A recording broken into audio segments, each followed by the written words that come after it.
Hi, Mark Diaz here for 2danimation101.com. In this video, we're gonna talk about the fundamental errors. Okay, so you can make a couple of mistakes, and that's okay. Mistakes are usually like, I make a mistake. I made a mistake here. I can just erase it and make it over. Or maybe you keep erasing and redrawing and erasing and drawing again and again and again, and then your page is a mess.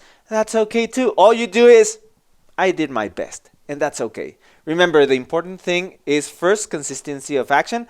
Then you can say, okay, save that page, take a new one, and do it again. You're gonna see that each time you're gonna get better and better and bit by bit. Okay, so don't worry if it's not perfect.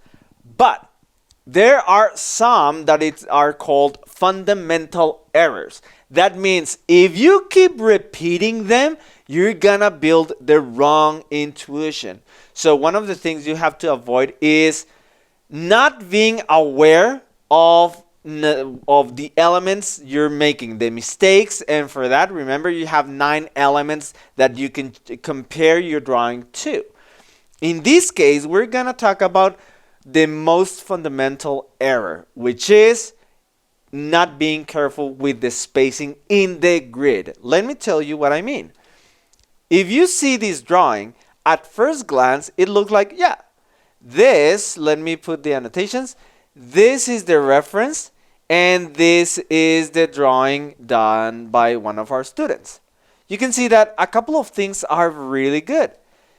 The eyes, the clean lines are super clean, and a lot of the things are really, really good. But there's a fundamental mistake that you have to watch for.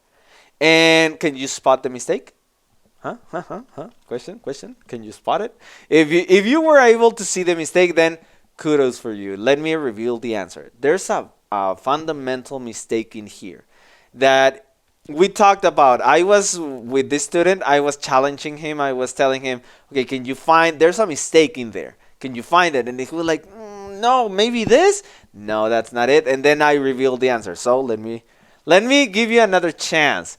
Can you see the mistake? Hopefully you were able to notice it. If you just felt like this eye was a little bit bigger than this one, then you are correct. But there's a more precise way of doing it. Remember, first you measure, then you feel it. And so we're gonna do this measurement. This is why the grid is so important. Look, if I take this and divide it, you can see that it's a little bit below the middle, right? And if I take this, right, and also divide it a little bit below the middle, you can see that the eye should be in here. Can you see? It's very, very subtle. But if you keep committing that mistake again and again, then you're gonna develop the wrong intuition. So you have to be really careful. You need to take the grid and then measure, like, okay, this should be around here, well, around the middle, or below the middle, or above the middle. And then you take your drawing and then you go, oh, it should be below the middle. Makes sense? So let's check another fundamental mistake.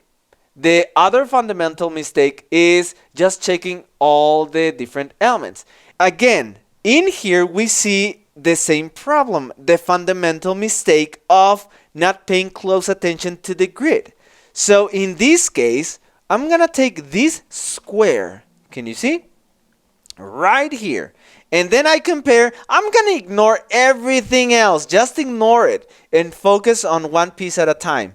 And if I focus on this square, you can see that the content is different, right? Just looking at those, I see that, okay, yes, this part, how far this is going is okay. But as you can see, the area in here is way smaller.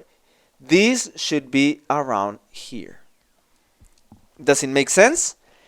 So the fundamental mistake is not taking each of the squares of the grid and compare it. Okay, this little square compared with this little square. Then this one with this one. And yes, it's going to be a little bit tedious. Yes, it's going to be a little bit of hard work. Guess what is going to develop your skill? Hard work. It's like doing push-ups for your brain. So when you're observing, like comparing each square, you go like, you even start sweating probably.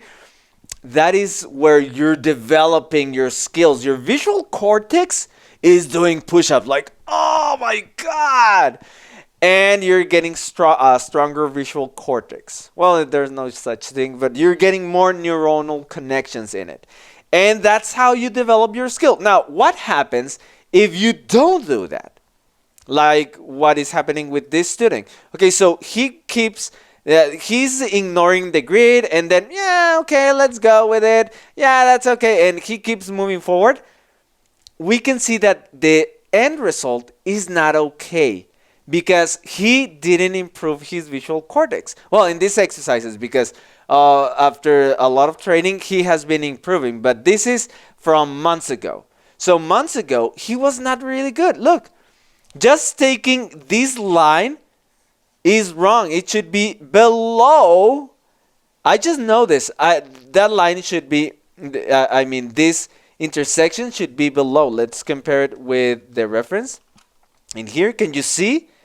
This is the oval. This is the half of the oval and is below that half. So if you don't do this correctly and you keep repeating that fundamental error, then nothing is going to work for you. You're not going to develop your drawing skill. But this is good to know. This is good news. Because now that you know, all you need to do is take each square of the grid and compare it. If it's too much for you, let me give you a tip. If this is too much and you're only practicing for 5 minutes, okay, then take 5 minutes and then review as much squares as possible. Let's say reviewing this takes you, let's say 2 minutes. And then you review this one the next day and this, actually in the same day. And so maybe you would take 1 day or a session of probably 6 or 8 minutes to review just these 4 squares. And you compare and you make annotations. Right? But now you have something really specific that you can try. And that's how you can fix your fundamental errors. The fundamental error is not paying enough attention to the grid. What can you do? Pay very careful attention and compare each little square of the reference with your drawing. And that's it. Now, in the next lesson, we're going to talk about digital drawing versus pencil drawing. See you in the next video.